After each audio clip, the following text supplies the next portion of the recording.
These days, work is in trouble. We've outsourced most of our manufacturing to other countries. And with that, we sent away good jobs and our capability to make things. American Giant is a clothing company that's pushing back against this tide. They make all kinds of high-quality clothing and activewear, like sweatshirts, jeans, dresses, jackets, and so much more, right here in the USA. So when you buy American Giant, you create jobs in towns and cities across the country. And jobs bring pride, purpose. They stitch people together. If all that sounds good to you, visit American-Giant.com and get 20% off your first order when you use code STAPLE20 at checkout. That's 20% off your first order at American-Giant.com with promo code STAPLE20. For the ones who know safety isn't a catchphrase, it's a culture. And the ones who help make sure everyone makes it home safe. For the safety-minded who watch everyone's backs, Grainger offers supplies and solutions for every industry, as well as safety assessments and training to keep your facilities safe and your people safer. Call, click Grainger.com, or just stop by. Grainger, for the ones who get it done.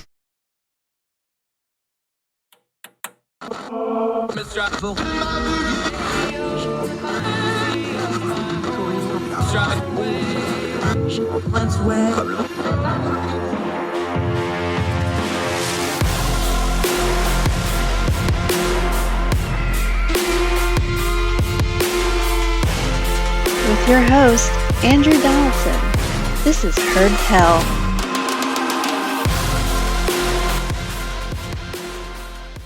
Welcome back to Heard Tell. Okay, let's go back overseas. Let's continue to talk about this energy crisis because it is worldwide, global, and Germany's right in the center of it for a whole lot of reasons. We're going to talk to Felix Hosse about right now. He joins us from Berlin. Felix, thank you so much for the time, my friend. Good to see you. Thank you so much for having me. Thrilled to have you. Always enjoy hearing that German accent from having lived over there. I miss the place. Y'all got some drama on the energy front. Let's start big picture because we've talked about, we're going to talk about nuclear. We've talked about the gas exports. We know about Russia and Ukraine and Putin putting the screws to Germany and the rest of the EU. We know all that. Let's back up, though, because part of the puzzle that the Western media and Western audience may not know is, you know, one of our founding principles on our program is things don't happen in a vacuum. They happen in a sequence. So a lot of folks on the outside are going, why did Germany let themselves get in this position with drawing down their nuclear power, with making themselves so dependent on Russian gas and other energy sources? Give us that piece of it, the background of this that folks may not know that led up to the current crisis as far as Germany and the EU is concerned. Well, we have to go back very far in time, actually, until the 1970s and 80s. To explain why Germany quit using nuclear power. Back in those days, there was a large anti-nuclear movement, which was mainly fueled by fear and under the pressure of the Cold War. So they basically equated the civil use of nuclear power with nuclear bombs. And after seeing the damage that nuclear bombs can do, they basically were afraid. And the problem with that movement was that it's very influential. In the 1970s, they had a lot of decentralized groups, which were organizing their resistance towards the multiple nuclear power plants within Germany. And in 1980, our Green Party was founded, which was basically just those groups coming together. So right now we have a party which is in parliament and very, very influential in German culture, which has as their founding story, as this myth that they base all their policy on, that they are anti-nuclear. And I alluded to that they're very influential in politics, in parliament, but also in media, mainly in the public broadcasting, which we have right now, and almost in any facet of society. Now, you mentioned the Green Party, for lack of a better terminology. We've seen the Green parties in other countries in Europe start to kind of turn around on this a little bit. Belgium's in particular, the Holland, the Netherlands, the Green Party there, they're starting to kind of move away from that a little bit and go, okay, we want to be environmentally friendly. Maybe we can work this out with the nuclear folks a little bit. We're seeing some changes in some other places. Are we seeing that with the Green Party in Germany, though? We do not. I think there was 1 week where they contemplated when they were basically in panic, thinking about, all right, we are in an energy crunch right now. Are we going to abandon our principle of being anti-nuclear? And that discussion was pretty short-lived in the party itself, because they came together and said, we're the Greens, we cannot let that happen. This is we would abandon a large share of our core voter base, so we cannot let that happen. Now, the Western perception of Germany, of course, longtime allies of America, friends of America, the perception is everybody thinks of the German people as being practical. Of course, the manufacturing base, very industrial, very forward thinking and how to get things done. That's sort of a stereotype of the German people. Why is it nuclear is such a bugaboo to the folks, especially the Green Party folks? You mentioned it a little bit, the thing from the 70s, but we're 2 generations from that. Is it just repeated so much that people believe it? Or is it just ingrained in folks? Or is there something in this new wave of these new Green Party? I'm talking to people like 20 to 40, the newer generation of them. Is it just habit, or is it something else going on that we're not really aware of? I would say, on one hand, it's habit. On one hand, it's definitely habit. Over those years when we just for context, we phased out our nuclear. We made the decision to phase out our nuclear plants in 2011. So up until this point, nuclear power was running very smoothly, and nobody really worried about it. We did that under the impression of Fukushima, but under the surface, the anti-nuclear or the nuclear skepticism had been growing since the 70s and 80s.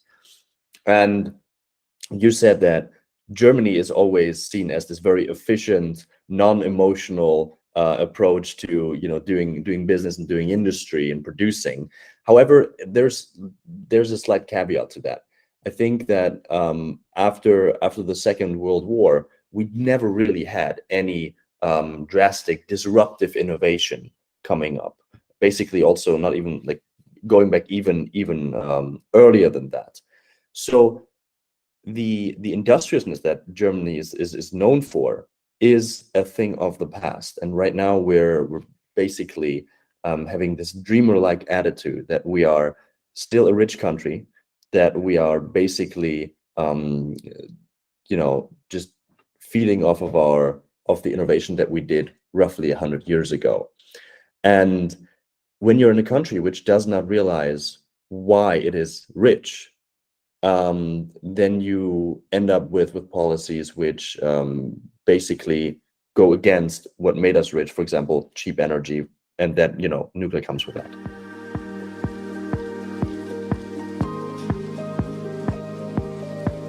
This is the story of the one.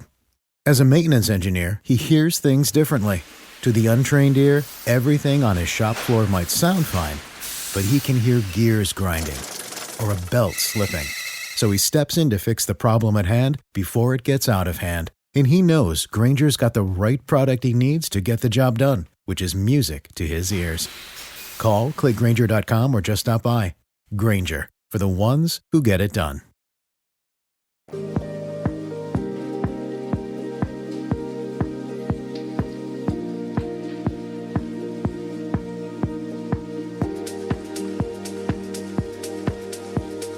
This is interesting, though, because maybe this is one of those things where we talk about maybe the culture is dictating the politics more than the other way around. We're going to talk about the policy side of this and what you wrote about in just a minute, but talk about the generational change, because I think you're hitting on something important here, because you talked about disruption. Well, the last real big disruption in Germany before this current crisis was reunification, which was a massive economic change. They had to absorb the Eastern Germans. That was the same time the U.S. did massive drawdowns, which changed their economic situation. That was a big period of change in Germany. But we're over a generation away from that now. So this new generation is probably not really thinking of those things. They really haven't had a major economic disruption. The EU's ran pretty smoothly until this Putin invading Ukraine thing. They really kind of had a bit of a bubble of good times and good economy and things going well. Is that part of the problem here, is that culturally, this is kind of the first crisis for the current generation of a whole lot of Germans and a lot of the EU in general? I always say that Germany is too rich. Germany is too rich to appreciate freedom and prosperity and innovation. Right now, we are basically living off the the fruits of our of previous decades and even centuries. We have had high energy prices, but we've been rich enough to basically not notice them.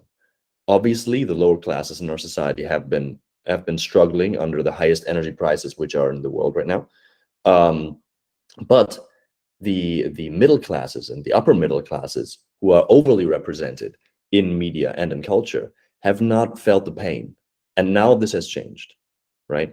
This has changed since the invasion of Ukraine, and since the Russian gas is likely to be not flowing next winter. Yeah, and this is the core of this problem: is winter's coming, and there's nothing Yes. you're going to do to stop winter from coming. Are people cognizant of that? Is there a sense of urgency to do something about any of this? Now, we've seen a little bit of movement on the nuclear front. They've talked about, not shutting down what they haven't shut down yet, that sort of thing. But really, you talked about this. We're dealing with policy that was set in 2011. So, almost 10, 11, 12 years ago now. Is there really that much they can do at this late hour to slam the brakes on this thing? So there is a sense of urgency within the population. The amount of firewood that has been stolen from the forests is going up. The prices of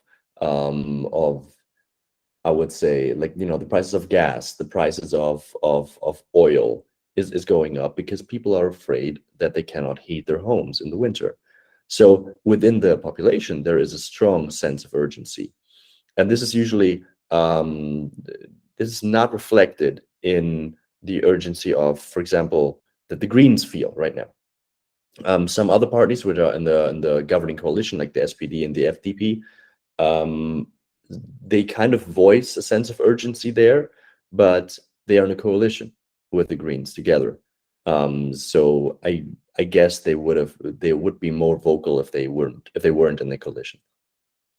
Yeah, and for the American audience and the international audience that aren't familiar with parliamentarian politics, Olaf Scholz's ruling coalition, they call it the traffic signal coalition, green, yellow, red. Just kind of break that down for a second, because that's the current ruling party. It's a brand new ruling party after a long tenure of Angela Merkel. Say whatever you want, but it was stable for a long, long time. This is a lot of new on top of everything else, and that's part of this story as well, isn't it? Yes, for sure. It's a very novel way of doing politics in Germany. It's first and foremost, it's a three-party coalition, which is new on the federal level. We do have the majority within that coalition is the SPD, which is the Social Democrats. Those have been usually they have been actually running on the ticket that nothing really changed. For some reason, they managed to be associated with the continuity that was actually appreciated under the Merkel government. So Olaf Scholz was a part of that too for a long time, and he managed to just have this sense of continuity, and this is why he became the chancellor. The other parties in there are the Greens and the classical liberal, like the Liberal Democrats. Coming to the Greens, they are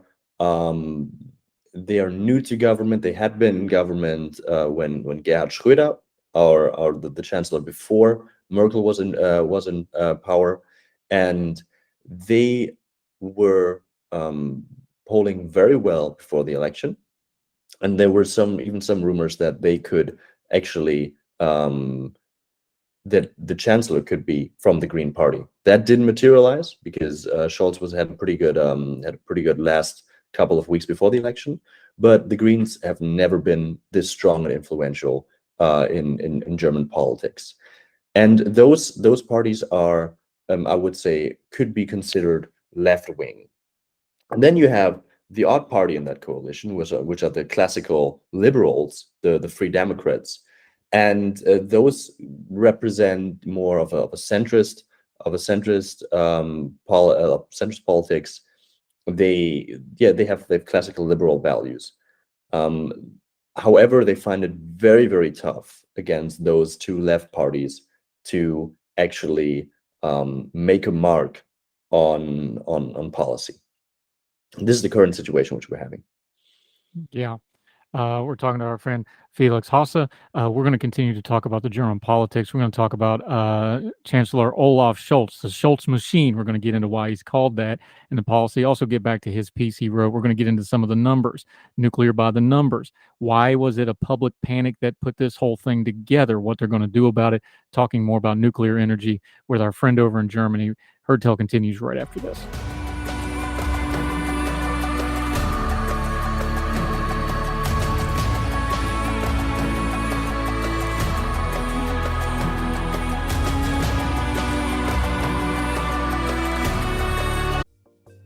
Folks, if you've listened to the Herd Tell program, you've heard our friend Gabriella Hoffman, but you need to make sure you're checking out her podcast, District of Conservation. It's a podcast exploring the nuances of true conservation efforts from DC and beyond. From topic discussions to exclusive interviews with conservation and energy newsmakers, Gabriella keeps listeners appraised of the latest news stories while elevating important voices. Listen to District of Conservation on Apple Podcasts or wherever podcasts are played.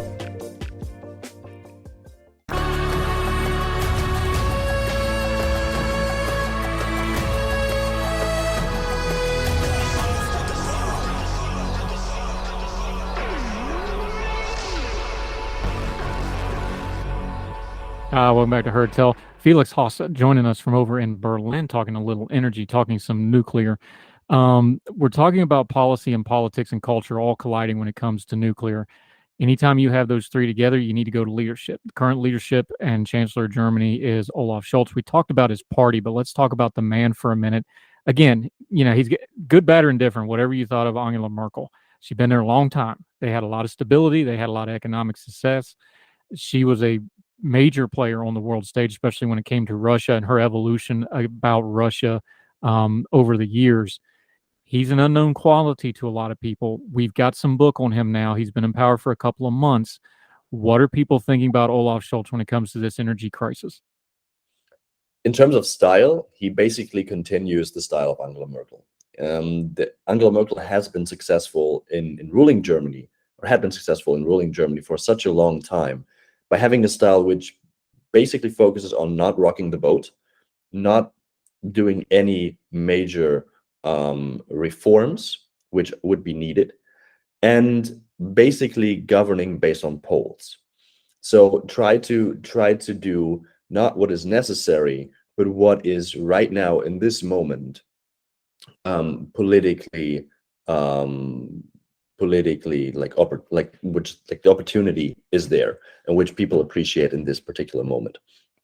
So Olaf Scholz has the same style. However, he does not have there is no emotional connection like we had with Merkel. He's a very bland character, and he doesn't get the emotion that we had to Mutti Merkel, which means Mother Merkel, which some Germans called her. So that's his government style. He does not rock the boat, and this particular style gets very interesting if you're in a coalition with two other parties, because then you do not exactly pick sides when some coalition parties have their pet projects, their topics. For example, the Greens having the topic of nuclear power. There he doesn't pick any sides, and he just lets them run with it. This is the current situation of leadership in regards to nuclear. Now, you've got people, like you mentioned and alluded to before, some of these other parties, this is a coalition government, they're openly talking about if this winter gets ugly, if the crisis gets worse, he's going to have problems with his coalition. What's he saying? What's he pitching the German people right now? Because they're looking at the calendar. We're deep into August here. It's getting cold up there. Those cold, rainy German winters are no joke. I've been through them. What's he telling the people? What's the pitch to the people who are concerned about this issue right now? The interesting fact is that Scholz doesn't pitch anything. Scholz basically lets the ministers govern, which is the Minister of Economy, the Minister of Finance, and the Minister of Ecology. Um, for those, he just he just lets them fight it out amongst themselves. The interesting thing is that the Minister of Finance is from the Free Democrats, so the classical Liberal Party, and the Minister of Economy is of the Green Party. So there is a conflict which he basically just removes himself from and lets them fight it out. Yeah, that doesn't sound like leadership to me, but what do I know? Maybe he knows something about it. I don't know. The other piece of this is always renewable energy. It ain't from lack of trying. Germany has spent enormous funds, enormous infrastructure, and they've been doing it for a long time. They were early adapters on it. I'm looking at the background on my computer screen right now is a picture from 2008 that we took because we would drive up on the hills above where we lived in Schonenberg, Kugelberg, and it's just windmills as far as you can see on top of the hill. It's one of my favorite pictures. My daughter took it. That's the background on my computer I'm looking at now. That was a long time ago. They've been doing renewable energy for a long time.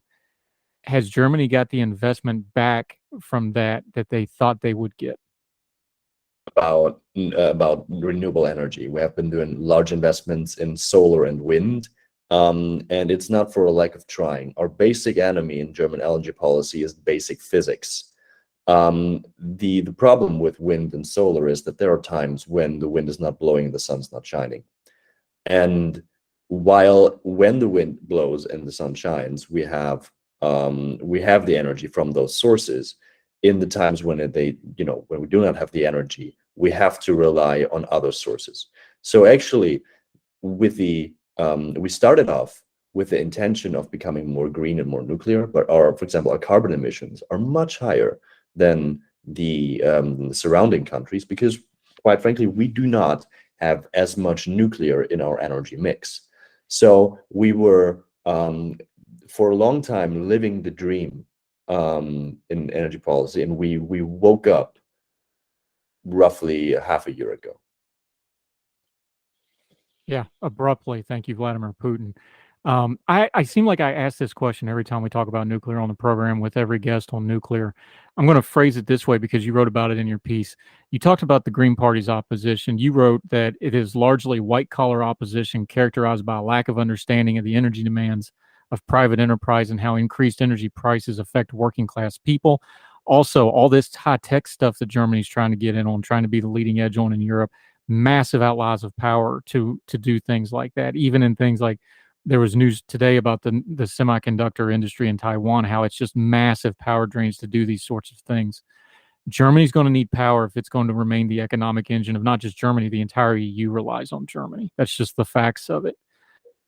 How in the world are we going to have a conversation with those white-collar folks in the Green Party like you talked about to breach the gap of like, hey, we have data. This nuclear energy is clean. If you care about the environment, nuclear energy is the best option to get the most power possible for the cleanest energy possible.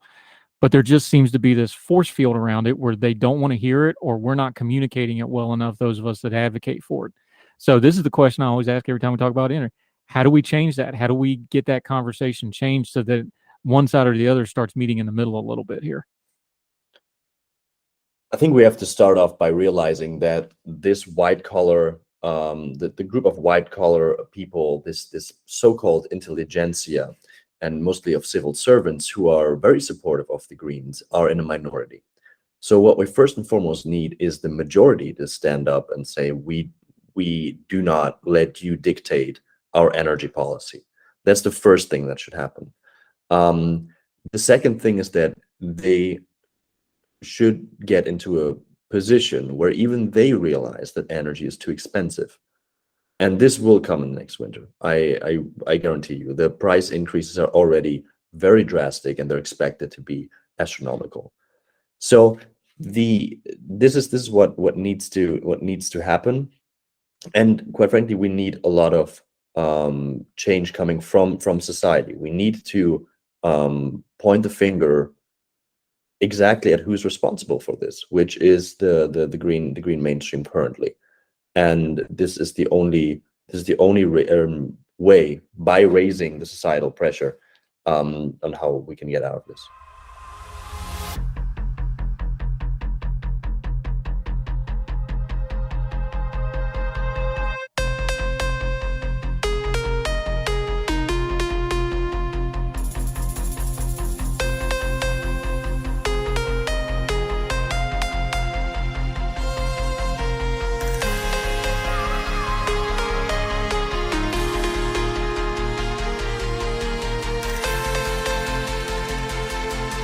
Yeah. Here's the tough question, and this is going to be some prognostication, so just do your best with it. But if this thing gets ugly, if Putin really does turn off all the gas like he's probably going to threaten to do because he's going to want concessions and he's going to want to put the pressure on Ukraine. If this gets really ugly, when people get hurt and people get scared, they're not always rational. The German people, we know the policy, we know where the government stands, we know where the EU stands, we know where America and the Allies stand. The German people, if they start really feeling the bite of this thing, what direction is that anger and frustration going to get aimed at? Is it going to be at Scholz? Is it going to be at Putin? Where's this going to land at? We're right now facing a problem that we're currently facing the consequences of the sanctions towards Russia, which I think are right. We should have those sanctions, but the German public is already feeling sort of fatigue. They are fed up with the war, and the support for Ukraine is actually sort of currently shrinking. So this is the first thing I see right now. They are directing their anger towards the government and saying, why is this our war? And I could go into why this is, and this should be a priority of Germany to have the Ukrainians win this war. But we lose sight of the fact that our government brought us in this situation in the first place, and that the war of Russia in Ukraine is only a contributing factor. So what it should be directed towards the people who are currently opposing nuclear power, but it's currently directed towards the people who still support the sanctions, and I think this is a grave mistake. In order to I'm not expecting the Germans to go out on the street en masse. This has just not been a German thing to do. If it gets way worse, then we might be surprised that they go on the streets, but it's not exactly likely. Yeah, Felix Hosse. One last question on this front. You talk about sound energy policy in your piece. This would require consistency. We've talked about how this has been going on since the 70s. It's kind of ingrained in German culture at this point. Is the big trap here going to be, well, if we just figure out this thing with Putin, all our problems are going to go away, and that's going to be the false hope because you're still going to have this underlying energy crisis underneath? Is there a little bit of a trap forming here? 100%. 100%. We are in the situation not because of Putin, but because of the irrational fear and, in a way, the decadence of the last governments and of our public. We're here because we lost sight of why it is important to have clean and reliable and cheap energy.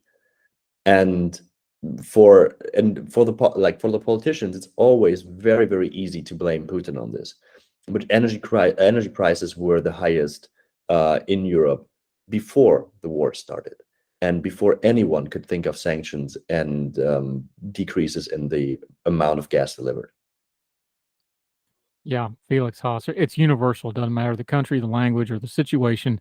We tend to make our own messes and make sure we blame somebody else so we don't have to deal with it. I'm sure our German friends are going to have that same problem with energy crisis because we're doing that within the States for ourselves right now. Felix Hosse, great information. Really appreciate it. We'll have you back again. Until we see you again on Hertel, though, let folks know where they can follow you, what you have going on until they see and hear from you again, my friend.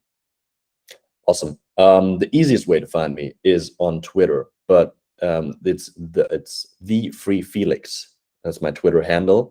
But I'd like to direct you to my think tank I recently founded, which is called the Ego Institute. Our website is ego-institute.org, and we are a think tank which gives people perspective on how they can live a freer life by doing easy steps and not rely on the government to make them more free, because history has shown that this usually doesn't work out that way.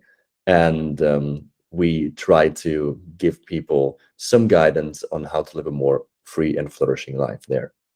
Yeah, we'll link to all that. We'll put all that in. His social media is on the screen if you're watching on the YouTube, and we will put all those in the show notes, including his piece in Sustainability Times on nuclear. Make sure you read the whole thing for yourself. There's some links in there too. You need to make sure you check out, make up your own mind. and we'll continue to talk about this issue because it ain't going away. And like the show's famous for saying, winter's coming, my friend, and this is going to get real, real dicey, I'm afraid. Felix Hosse, appreciate your time, my friend. We'll talk again soon. Thank you so much for having me. Thank you, sir.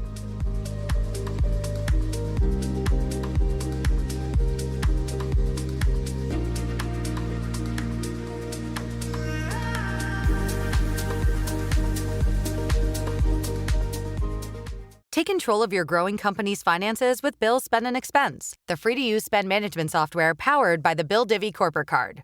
With credit lines from $50,000 to $5 million, Bill Spend and Expense is here to help you thrive. Say goodbye to manual expense reports and juggling multiple cards, and say hello to saving time and eliminating wasteful spend. Try Bill Spend and Expense today at bill.com/promo500 and get $500. Terms and conditions apply. Advertised credit ranges are not guaranteed and are determined at approval. Card issued by Cross River Bank. Member FDIC. This is the story of the one.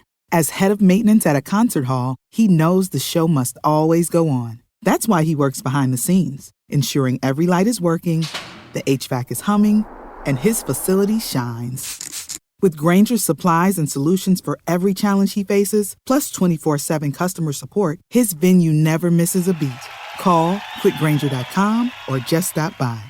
Grainger, for the ones who get it done.